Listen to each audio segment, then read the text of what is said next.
Going into a new year, everyone always talks about new goals, but their goals are always lame stuff like going to the gym more or stop drinking an entire bottle of wine each night. What I've got here are plant goals for 2024, so take note and see which ones you want to do or what you want to add to this list. First of all, start a garden. If you haven't started vegetable gardening yet, this year is the time to do it because it's going to be so good for your emotional health and well-being and your physical health and well-being as well. Next, if you already are a gardener, this year might be a good time to expand your garden. Maybe add some more containers or another raised bed or another few rows for growing more stuff. This next one I really love because it really helps you out, and that is to add an automatic watering system. So you can do this for houseplants, you could do this for outdoor plants or your garden. But by automating the watering, it's going to save you so much headache and hassle, and your plants will thank you for it. If you're an indoor gardener, another great goal might be to get some grow lights and install them, which will make your plants grow more healthy and be more vibrant. This year also may be a great year to get a greenhouse for your home. That way you can expand your growing season or keep tropical plants that you normally can't keep over the winter. Another goal may just be to get some plant shelving so that way you can keep more plants in your home than you previously could.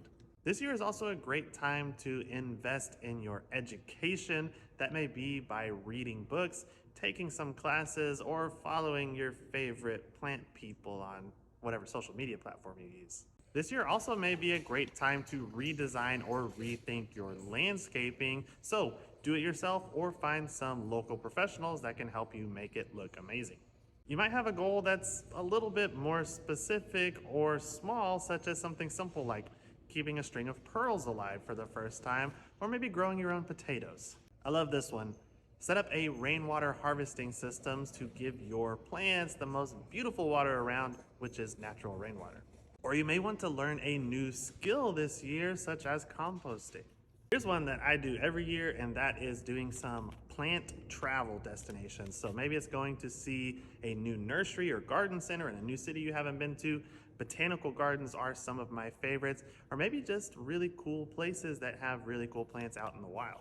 And lastly, this year is a great year to make some new plant friends. That could be as simple as going to your local garden center and talking to people, taking some classes, joining an online group where you can talk about plants, or meeting up in person with your local plant people. You might get to share some seeds. You might even get to share your seed with someone. Shoot, okay, that's not what I meant. What I meant is you can share seeds with people, do like a plant exchange, do cuttings, and, propagate plants with people. Yeah, you know what? Happy New Year.